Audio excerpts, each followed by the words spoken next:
Hollywood's best kept secret right here. Have you ever seen a video and there's just something about it that just looks very filmic, very smooth, very creamy. You just can't identify what it is. You're thinking to yourself, it's gotta be the camera.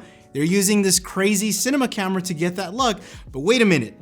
Maybe it's the lens because it has this like distorted look, and most likely they're probably using an anamorphic lens, right? Well, I'm here to tell you that 9 out of 10 times, it's not the camera or the lens, it's actually a filter. Filters can drastically change the way your footage looks. It can enhance it, improve it, add these weird special effects that you think were probably done in post, but most likely it's one of these. Now, filters do come in different sizes and different shapes. More of the commonly known ones are the ones that thread onto the front of your lens. So for example, you'll see something like a 77 or 82 millimeter filter. That is typically the diameter of the lens that you're using, and then you'll typically buy that diameter so that you can adapt it to your lens. There's also step up rings and step down rings to be able to adapt, other filters that are bigger or smaller depending on your lens, but that's like a whole different thing that I'm not gonna talk about.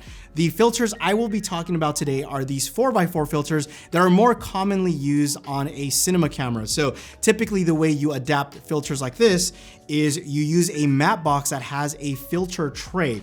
So what you do is you would put this filter onto the tray, and then using a matte box, which is actually what I'm using right now, you can just slide this into the matte box, and now that it gives you that filtration that you normally would typically screw on, but now it's in front of your lens. So now if you don't have a matte box, there are other ways to adapt these filters. You can use a pro holder like this, which is also pretty common. So what you do is you slide this filter in, and now this pretty much is almost like a matte box. And then this one here, the one I'm using right now, is from Tiffen, and this one holds two. So if you want to add 2 types of filters to give you like more different types of effects, you can do that. So these are pretty neat because you can use them on a mirrorless camera, and then you can take this out, and now I can adapt this onto my cinema camera and use it on my matte box. So I want to talk about some of my favorite filters that I've been using and I think are really cool and give you like very stylistic look. So we'll start off with the very first one. This is the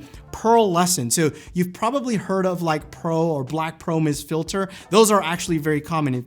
Pretty sure if you do like a YouTube search, you'll see a ton of videos on those. So basically this is very similar. Pearlescent cuts away from that like digital look. A lot of times, since we're using high resolution cameras, we're filming in 4K, 6K, and 8K, the image tends to be overly sharp. So what this does, it actually smoothens things out. In fact, it actually smoothens the skin out, gets rid of that sharp edges, makes everything look a little bit more filmic, in fact.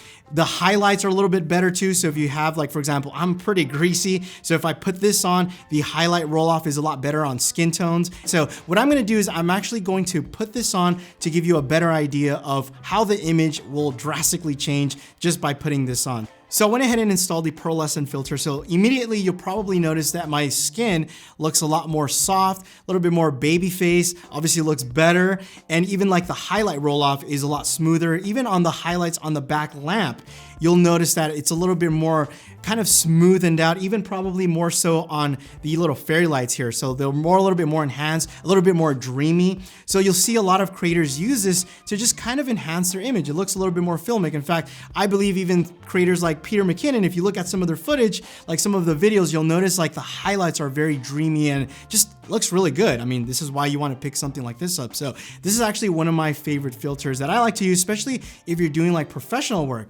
You'll be surprised, a lot of people really like this type of filter. Again, it just has that very filmic, very cinematic look, and it's probably one of the most commonly used filters in Hollywood sets. Is something like this. It's a very stylistic Black Pro Mist filter. So they come in different grades. For example, this is a half stop, then you have like an eighth, a quarter, you even have 1 and 2, and obviously the higher the number, the more intense it is. So if you want something like super dreamy, then you're gonna pick a number that's a lot higher. If you want something like maybe a quarter stop, it's just gonna give you just a subtle look, and depending on that look that you're going for, that's the type of grade that you can pick. Now this one here, again, this is the half stop. So personally, I think that this is kind of like a happy medium where it does give you that very filmic, very like atmosphere look that I like, but it also is not too overly done. But again, this is all gonna be subjective. So depending on what your style is and what you like, you can decide by picking the right grade for you. Now, let me go ahead and take this off and I'll show you the other ones that I like. So this one's a little fun, a little bit different.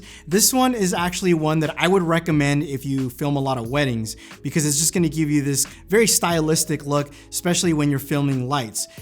This looks like somebody grabbed a razor blade and just started etching the glass. So when we put this on, you'll start to see, for example, the lights back there are gonna look very fun. It's just gonna have this like twilight effect. So this is good if you're gonna be filming at night, obviously with a bunch of lights, street lights, or even water. The water will have this like glow effect. So let me go ahead and put this on.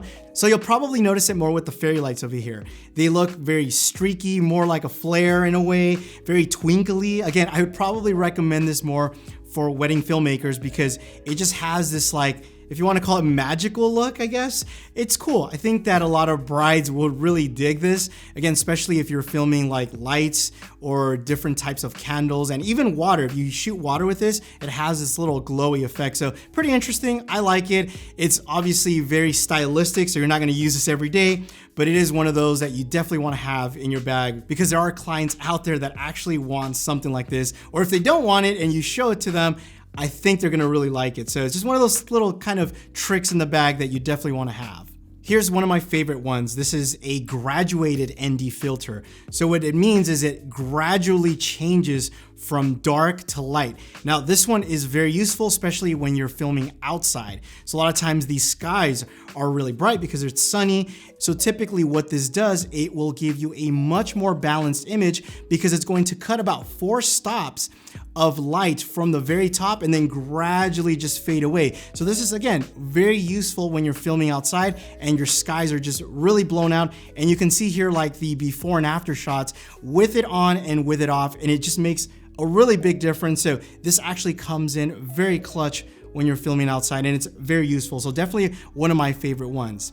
So the last one I want to talk about is this Twilight graduated filter, very similar to the ND one where it starts really intense from the top and then it just starts to go into a clear filter. So this one will give your sky a little bit more of like a magenta, fiery type of look. Almost looks like it's becoming nighttime in a way.